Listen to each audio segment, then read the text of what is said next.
Thank you, Tina. Dr. Strang will now bring us up to date on COVID-19 cases in Nova Scotia. Thank you, Premier. Today we're announcing 32 new cases of COVID-19, bringing the total number of confirmed cases in Nova Scotia to 342.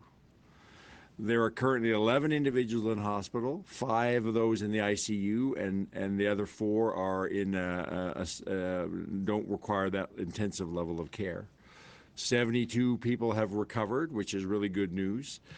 To date, we've had 11,346 Nova Scotians tested and have had negative results. Now that we have removed travel from the screening requirements, and I'll expand upon that in just a minute, we're certainly going to expect that more and more Nova Scotians will meet the criteria for testing, and that's actually a good news. One of the key pieces, as you heard me talk about this, is that we need to have a low threshold of testing people, and if they're positive, we work closely with them to have them isolated, work with their close contacts, have those contacts isolated. That's one of the key reasons of how we break the cycle of transmission by having that rapid or broad access to testing and rapid follow-up. With the elimination of travel, we have expanded the list of symptoms that we are using for screening for COVID-19. And this is based on, as we get more and more experience globally as well as in Canada, understanding what are the symptoms that people with COVID-19 are likely to present with. Initially, when we did our screening, we had travel along with a history of a fever or cough. Now, if people are concerned and they have COVID and they go to the online 811 website or screenings happening at other places potentially, we're looking at the symptoms are fever, new or worsening cough, headache, sore throat, runny nose. If people have 2 or more of those symptoms, there's a possibility they may have COVID infection, and we want them, those are the people we're looking to be tested. So again, the process is if people are concerned that they may have COVID infection, if at all possible, if they have access to the internet, going on to the 811 website, doing their online screening, and then they'll be directed for further telephone screening and then possibly testing as necessary through that online assessment. Know that some Nova Scotians don't have that, so if you don't have access to the online, by all means call 811, but if at all possible, do the online screening first. And as you've heard me talk about, we've substantially built our capacity in the lab. We've built our capacity and the ability to manage people and test them through the assessment center, and that we have public health staff have all been deployed. Really, the only piece of work now that's happening through public health is following up of cases. We also follow up all the negative cases to make sure they get informed of the result and have an opportunity to ask any questions they may have and further direction they may need. I spoke initially when we first started testing for COVID-19 in Nova Scotia that when we have information to share with the public, you will hear directly from us through these daily briefings. I want people to understand that because we continue to have questions about rumors about this case or rumors about this death, that please use this place, these daily briefings, as well as our online website where we have information as the source of truth around COVID-19. We have a process that all the information about new cases and any deaths that may occur, that local public health has all that information. It is passed into the epidemiologists in the department, usually by early morning. Those numbers are the numbers that we use that are made public on our website, and they're the numbers we use at these 3 o'clock daily briefings. Things may happen later on in the morning or even in the early afternoon each day that people may hear about, but we have not had a chance to do the work within public health to follow up a case or to validate and investigate a case or even a death to make sure that they are actually related to COVID. So we would not talk about those until they were confirmed and they would likely be included in the numbers in the next day. I'm focusing on this because it's important that we don't, and I think the media has to understand this and play a role in this. We don't want unnecessary, unvalidated rumors about somebody having COVID-19 or even somebody may have died of COVID-19 circulating around. We need to respect families that are dealing with difficult information potentially. When the information is investigated and validated, you will hear it here and it will be on our website. I'm just going to finish off today with a couple of things. First of all, I'm going to say it's concerning to me. I was made aware just earlier this afternoon that 911 is still getting calls from the public who are saying they have COVID symptoms, thinking that somehow if they say they have COVID, they're going to get faster attention from 911. And then when 911 shows up, increased anxiety on the part of the crew. They've donned their special protective equipment. Lo and behold, they show up and the person said, well, they don't actually have COVID-19 symptoms. They just thought they'd get faster attention. That has to stop. 911 has a process that people will be triaged no matter what symptoms they have and get in the timely attention that they need based on the urgency of their symptoms. Saying you have COVID will not assure you in any way that you're going to get faster attention. And it causes unnecessary anxiety to the THS crews, and it's a waste of resources, of precious personal protective equipment in our healthcare system. Please, public, I know the vast majority of you do, but all of the public, we need to act responsibly. And if you need help from the healthcare system, whether it's 911, 811, or wherever, be honest about the symptoms. You will get the attention you need in the time you need it based on the urgency of your situation. And you don't need to use COVID as thinking that you're somehow going to get more attention or faster attention than you will. It's unfortunate that I have to say this. I almost have to shake my head thinking I have to talk about this publicly, but it's happening enough that I feel I need to, and we need everybody to act responsibly.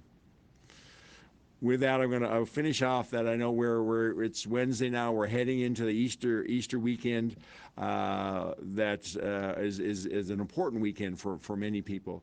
It is going to be very different this year. I acknowledge that, and it's going to present some different challenges on how we celebrate the Easter weekend, and 4 days for families that are going to look very different than we normally do. However, despite those challenges, those difficulties, it's really important that we need to continue to stay together, working together, following the public health measures that you hear me saying over and over again, practicing good hand washing, personal hygiene, staying home as much as possible, only going out for essential trips, not engaging with the rest of your community unless it's necessary, and in doing so in groups of less than 5 or less. It's critically important that over the next few weeks that we all stick with this.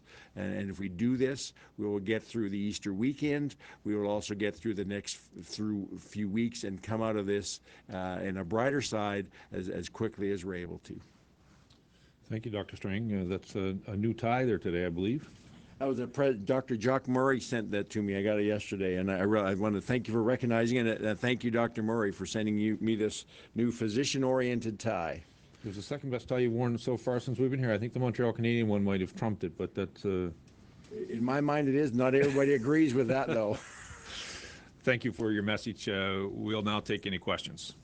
Again, just a reminder, we'll take one question and one follow-up from reporters on the phone in the time allotted. We'll start with Mike Gorman from CBC. Go ahead, Mike. Hi, Dr. Strang. It seems that there have been several dozen healthcare employees at the Cape Breton Regional, predominantly nurses, but also some doctors and some RTs, who have been required to self-isolate as a result of potentially coming in contact with COVID. I'm wondering two things. I'm wondering, number one, what the effect of taking that many people out of the system immediately does to staffing complement. And I'm wondering what's being done to guard against a similar glut quickly coming out of the system in the future.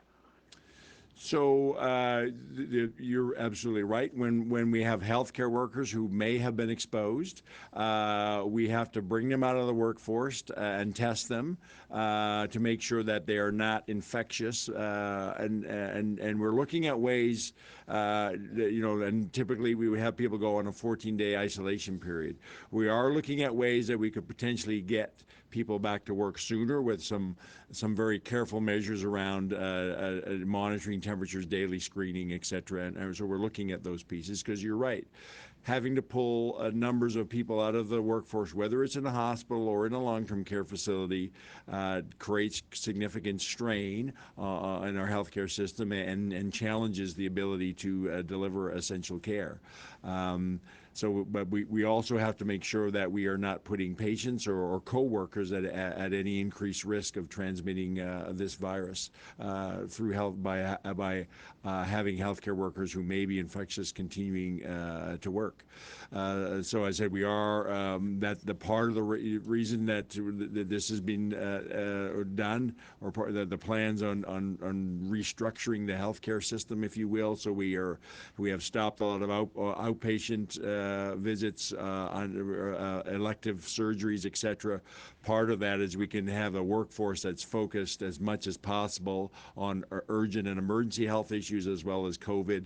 Gives us a bit more flexibility, anticipating that there are going to be healthcare workers who are exposed, perhaps even become ill, that we have to take out of the workforce. But it is an ongoing challenge, and we're looking at ways we can maintain people even if they've been exposed in the workforce in a safe manner. Go ahead, Mike, with your follow-up. Thank you, Dr. Strang. For the Premier, I've heard you say several times in these briefings that the province is working on and looking at other measures that it can do to help the homeless and the vulnerably housed populations. And in that time, we've seen Out of the Cold get some federal funding to put people in hotels, although I think they have acknowledged they could use more. We've seen transition homes say they need help to account for physical distancing, and we've seen marginalized communities such as the Prestons note that they've got vulnerable situations there, and they may need emergency housing help as well. When are we going to see a tangible and concrete plan from the province in terms of what it can do to help with what appears to be a growing housing demand here in Nova Scotia? So thanks for the question. Each one of those will be different, as you've described. We've worked with HRM to open up some other shelters. My understanding they are on their way now. That would be through Department of Housing. Haven't worked with shelters and around domestic violence. There's now a proposal before the minister that came in to expand that. It's getting going through the process. And in any community, when we know that we're having to do particularly self-isolation, if we have to remove people from particularly family situations where it just may be one particular person that we're trying to self-isolate, we as a government are committed to working with all communities, and each one will be different on how we address those circumstances. Next, we'll go to CTV's Natasha Pace. Go ahead, Natasha. Hi there. Halifax Transit just confirmed that a bus operator has tested positive for COVID-19. My understanding is the person hasn't been in the workplace since April 4th, but I'm wondering, should riders be concerned at this point about taking public transportation in light of this?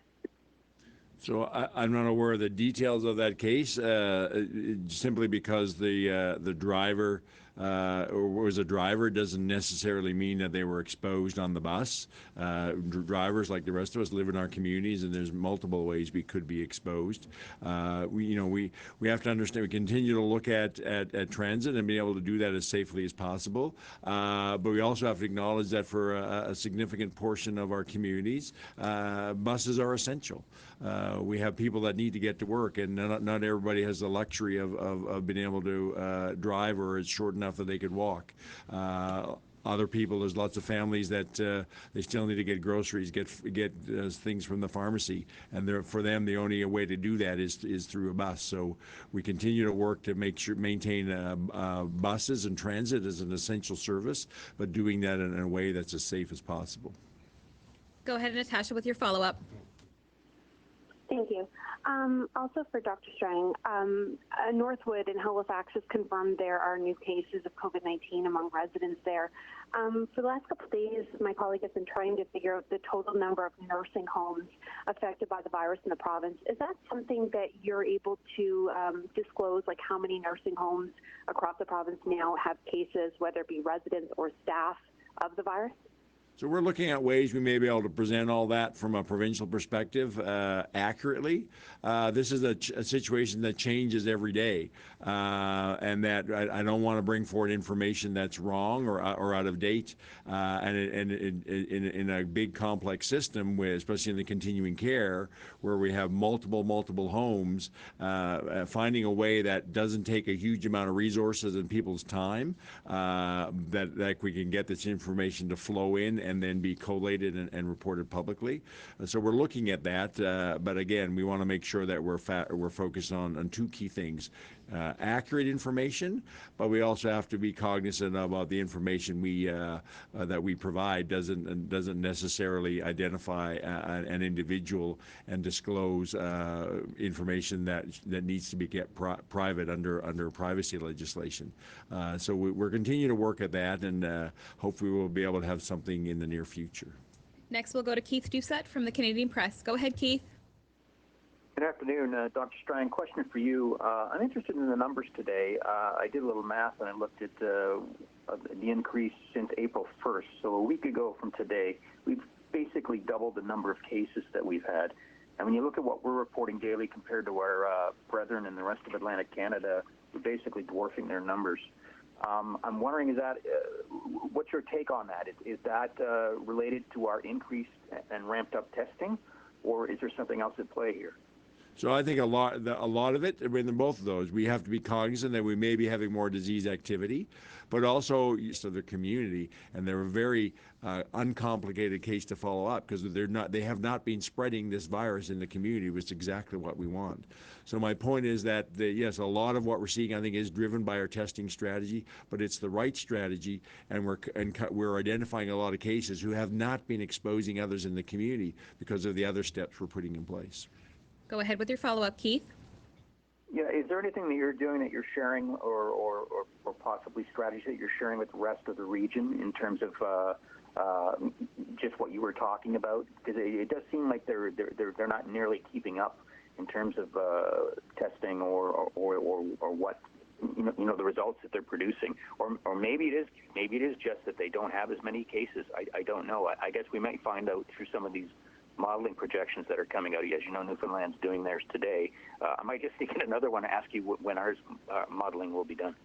I'll answer your first question first. So my Atlantic colleagues are participate on the Chief Medical Officer of Health calls that we have. Our Special Advisory Committee, we're on the calls together 3 times a week.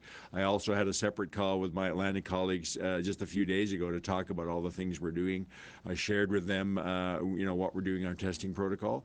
Each jurisdiction makes different decisions within the resources that they have in their jurisdiction. So things do look a little bit different across the country and within the region. But I'm very comfortable saying that we have in place what's necessary to be out front of this disease here in Nova Scotia.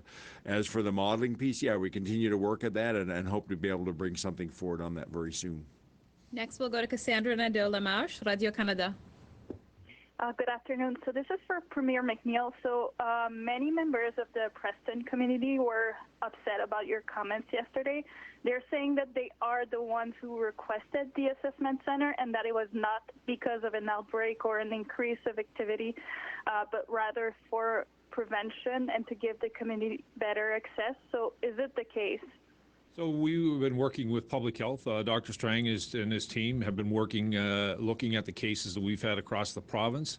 There have been areas where we've seen cases where we've gone in and began to work with the community, and the Preston community has been working with public health to ensure that we can increase the number of tests that take place in that community, and we will continue to work with them to ensure that we get as many tests as possible. Go ahead with your follow-up.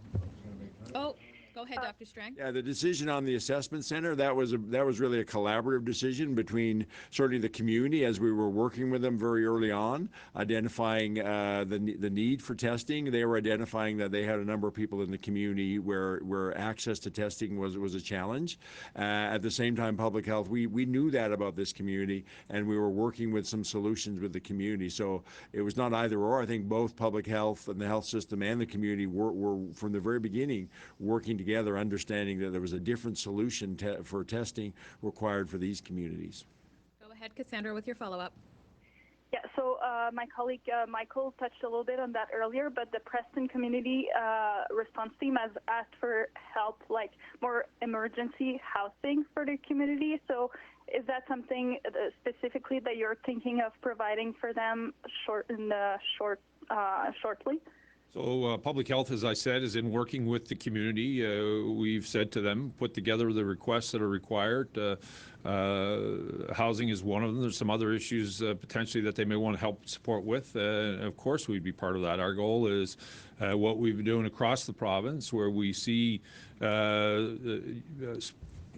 areas or unique circumstances, quite frankly, in other parts of the province where we may see a family that has a high spike of COVID in it, where we need to find a way to isolate them differently. So we'll work with that community, and we'll take the ideas that come out of the community, and we'll work at providing financial support to help them achieve, ensuring that we can get all the tests we can. Next, we'll go to Lindsay Armstrong from all Nova Scotia. Go ahead, Lindsay. For Dr. Strang, in BC and Ontario, they've looked at addressing the concern of long-term care workers who work in multiple facilities and may potentially spread COVID in that way. Are there long-term care workers in Nova Scotia moving between facilities? So we do have, historically we have and continue to have some long continuing care workers who work in multiple facilities. That's a critical piece of how we continue to staff long-term care or continuing care facilities. We can't remove that entirely, but we're working as best as possible to come up with solutions that will allow a worker to work in one facility and one facility only. But we have to balance that with making sure we have essential staffing so residents can receive the necessary care they have, or that they have to have. And Dr. Strang, yesterday you said about 10% of our total cases are under investigation and are assumed to be community spread. How many of the recent cases are potentially community spread? Of the 32 announced today, how many are not linked to travel? So I don't have that breakdown. What I have is the breakdown historically of all our cases, and it remains about 10% of those. So 90% are related to travel or contact with a known case. What we're seeing more recently is that more and more of the, even though there may be a contact of a known case, that known case may well be from spread in the community, and we have more of our cases, our recent cases, that are under investigation where it's not as clear cut that there's a clear explanation for there, and therefore we may end up concluding that there is community spread. What we do know is that while we said there is evidence of community spread, that there is not wide community spread, except where the communities in the Prestons and Cherrybrook that we talked about yesterday. And that's not a reflection on those communities. It's just an honest, truthful reflection of where there is active disease within a part of our province. So we continue to monitor where new cases are occurring and where there may be indications of increased likelihood of spread within communities. And those are the places, as I've talked about the last few days, where we will bring in enhanced testing to support those communities to better understand where there is active community transmission and how we get our hands around that.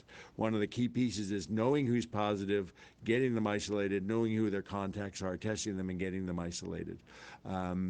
So it is about working very closely with communities, understanding, looking at the epidemiology and what our new cases are. That is different than what we present in some of our public and what I talk about overall, our total number of cases. And but also, as I said earlier, many of our cases are also the contacts. We're now seeing the benefits of our strategy of testing contacts right away, and many of our new cases are those positive contacts who, because of our other steps, have kept them from spreading it out into the community. Next, we'll go to Jesse Thomas from Global. Go ahead, Jesse. Thank you. This is a question for Dr. Strang. Just while this press conference began, a public service announcement went out about the transit driver being testing positive for COVID-19. I guess I'm just wondering, from a public health perspective, the union's talking about concerns with crowding on buses and cleaning measures. I guess from a public health perspective, what are your concerns? Are you guys looking to implement any other safety measures as we keep hearing issues about buses? So this is a good example, actually, of what I talked about earlier, where I can come forward with information and knowledge of cases up to a certain point. A late-breaking story like that, I'm going to have to go back and find out more about this and what are the implications for transit. But I will say again, I would remain very concerned that we have a significant proportion of our community that transit is an essential service. So how do we keep that going as safe as possible? But I can't speak specifically to the case that you're bringing forward because, as you said, it's late breaking, and I haven't had time to kind of delve into that with my team. Go ahead, Jesse, with your follow-up. Okay, I guess it wasn't specific to the case. I'm asking what the public health concerns would be around this ongoing issue of crowding on buses and just passenger and driver safety from a public health perspective. What are your concerns? And I guess how do we address this? So we have to find a way. We have to find a way that transit can be maintained as an essential service. If there's things we need to do to enhance that safety, where we can look at that. And I know there are some concerns from drivers around that. But like healthcare workers, they are essential in our community. So how do we actually work? We can figure out other ways to do that.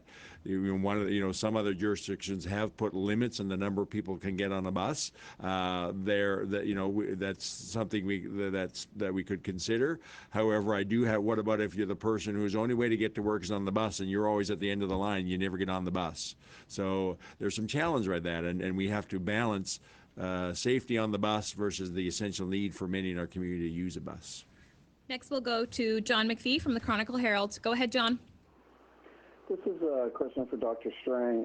Just regarding the expansion of screening criteria, if it could come down to that you have a runny nose and a sore throat, that's going to be a lot of people. Do we have the 811 staffing in place to deal with a big increase in screening? So we were talking about making this change late last week, and 811 and our assessment centers and the lab have worked to build their capacity. They have repeatedly assured me that they feel they have the capacity, and quite frankly, they've said to me, we're up for the challenge of testing as many Nova Scotians as necessary. We'll monitor the volumes and we'll support that as best we can. But our primary priority is to test Nova Scotians as necessary because it's critical to our strategy of being able to minimize the spread of this disease. Go ahead, John, with your follow-up. Yeah, thanks. Just on the expanded screening again, in terms of if we're going to be screening that increase in people, like a lot more people, are you expecting to see a lot more positives come up? Do you have a sense of the numbers that we might be seeing? People may be concerned if we really see a big increase in positives because we've expanded the screening so much. I certainly anticipate that as we test more people, we're going to get more positives. All the indications that we have is that even though we talk about community spread, it is not wide community spread, except in, as I've talked about, in kind of one area of the province. And so I anticipate that we're not likely to see a huge increase in positives, but I am certainly expecting, and the public should expect to see the more people we test, the more positives we'll find. But that's a good thing. It'll show us the extent of community spread that we actually have, which then and how do we deal with that. But testing people, again, there's two key strategies to dealing with this disease. One is the public health measures that keep people at home apart from each other, and the second one is identifying cases as early as possible so they haven't been out in the community spreading it around for days and days. And then once we identify them, isolating them, and also identifying and testing their close contacts, because that's how you rapidly, aggressively can contain this disease, by identifying people who are infectious and all the people that they've been in close contact with, and wrapping a circle of isolation around them, if you will, to minimize the disease spreading further in the community. Next, we'll go to Nancy King from the Cape Breton Post. Go ahead, Nancy. Dr. Strang, we've been told that the patient who died at the Cape Breton Regional Hospital initially tested negative for COVID-19 and was kept in a non-COVID unit as a result, and that's why so many patients or so many staff members have now been asked to self-isolate. Just wondering if you can confirm that initially the patient tested negative? That is my understanding. A test was done. The test came back negative, and therefore the people felt that the person wasn't infected. The test was repeated because of a change in the individual's status, which came back positive. As a result of that, there's my understanding this morning that there's been a directive in the health authority that anybody that has suggestions of respiratory illness, that COVID precautions need to be maintained around that individual, even if an initial test may come back negative. There are medical reasons why somebody may test negative. If they're very early on in the disease, they may have what we call a very low viral load, so not a lot of virus in their upper airway where the nose and throat where we take the swab from.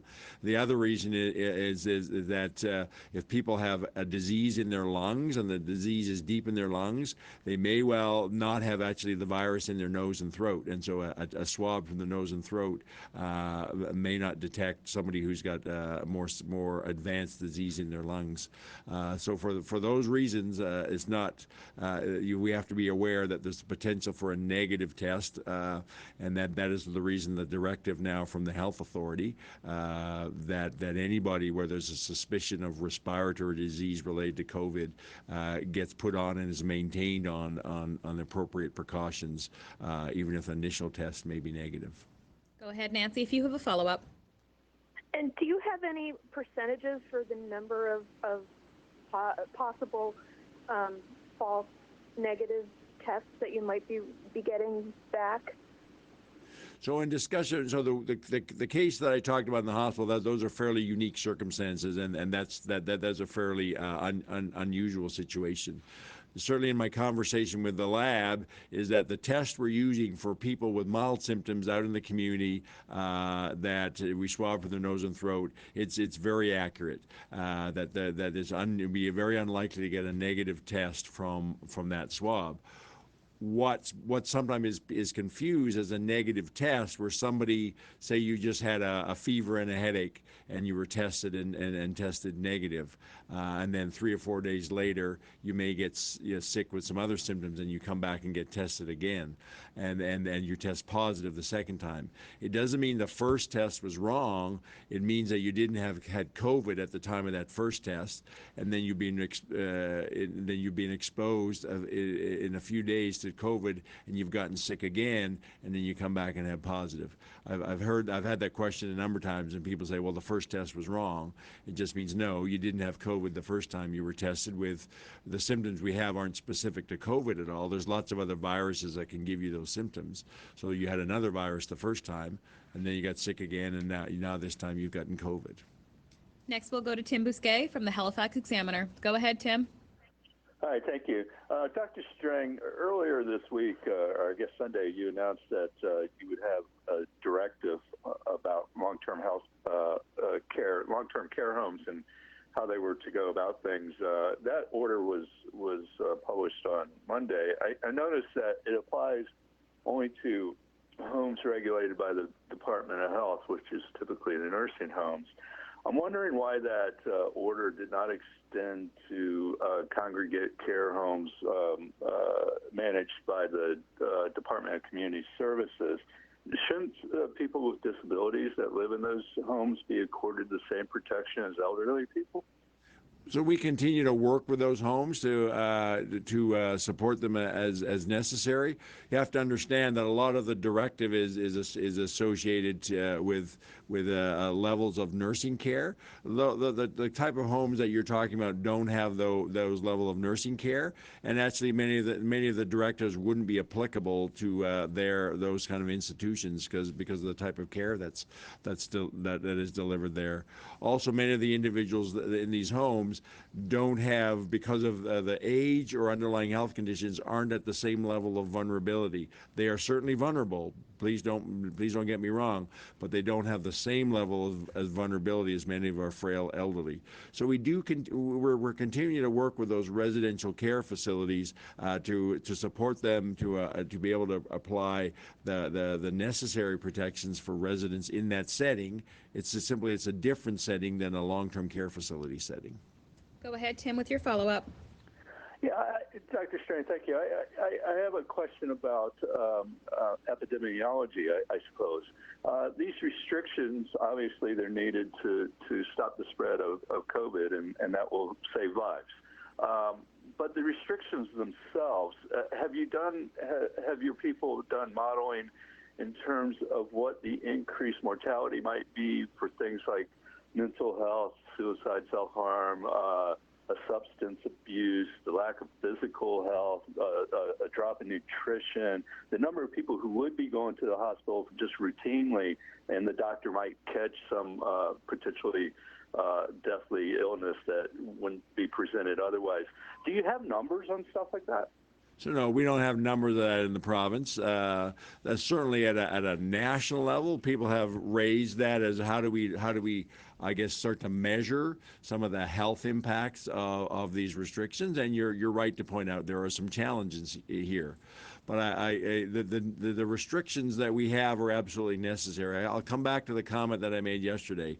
If we didn't put these restrictions in place, we would have a huge spike in COVID-19, and then it would be over with in a relatively shortish period of time. But that huge spike would cause hundreds of preventable deaths, not just directly from COVID, but there would be lots of people that would die because the healthcare system would be overwhelmed, and their heart attack, their chronic disease would not be able to be managed by the healthcare system, and then we would have deaths occurring from that. Recognizing that there are implications and negative health implications potentially from the measures that we're putting in place, and we're working at we have to. That's why we're trying to sustain the other parts of our healthcare system to help people out with those challenges as best we can. But it's a necessary choice to prevent or to avoid those very preventable hundreds of deaths that would occur that if we didn't put these measures in place. Next, we'll go to Daryl Cole from the Amherst News. Questions for the Premier. Mr. Premier, over the last few days, Amherst police have been ticketing motorists who are coming across the Nova Scotia border and not self-isolating. I know 3 charges were laid on Monday as part of a focused enforcement effort in which motorists were seen coming into the province and going to stores. The question I have is this: Amherst has traditionally been a location people in the Sackville-Allac region come to buy groceries. Are they in contravention of the order if they're coming into Amherst to buy groceries, which would be an essential? Yes, they would be. If they're coming in, going to a work site where they are working and going back and sleeping at night, that has been permitted by the order. But if you're coming out into public, we're encouraging them to shop in their home province. Go ahead, Daryl, with your follow-up. So the supplementary question is, essential workers and people who are healthy going to work in Nova Scotia from New Brunswick, if one of those workers stops at a store either on the way to work or the way back from work, again, are they breaking the order? We expect them to come in and go directly to work and go home. Listen, this is a permission for them to be able to come across to go to work, to continue to keep that particular workplace moving, to help keep some parts of our economy going, but then we expect them to go directly home. That's all the time we have for questions today. Go ahead, Premier. Thank you, Tina. As you heard from Dr. Strang, we have reached an all-time one-day high of 32 cases today. We've expanded and broadened our testing, which means we are catching more positive cases, including the mild ones, and that's good news. The bad news is that COVID is in our communities, and that's why everyone, no matter where you live, no matter your race, no matter your religion, everyone must follow public health protocols. The virus does not discriminate, and if you do not follow the rules, it will follow you. Nova Scotians are not immune to the deadly nature of COVID-19. Keeping your distance and staying inside, that is the only way that we will be able to flatten the curve. Almost 4 weeks in, I know how hard it is to be stuck indoors. The weather is getting better. The novelty of puzzles and board games and family fun is wearing thin. To moms and dads and primary caregivers, I know how hard this is for you. You're trying to keep your children entertained. You're trying to turn your kitchen into a classroom. In the middle of all of that, some of you are trying to work from home. And most of all, you are trying to keep your kids indoors. This is a tough job, and I'm sorry that you're having to deal with this, but Dr. Strang and I need your help. You have the most important job, loving and caring for your children. And now we've added to it by asking you to help them understand what some of us are having trouble to understand. It's hard in the spring to tell your kids they can't go outside. It's the very thing we as parents look forward to after a long winter, telling our kids to get outside and burn off some of that excess energy. But you can't do that, not now and not for a while. Thank you for all that you do every day, and I'm now asking you as primary caregivers to dig deep, stay focused, stay safe, and protect your children.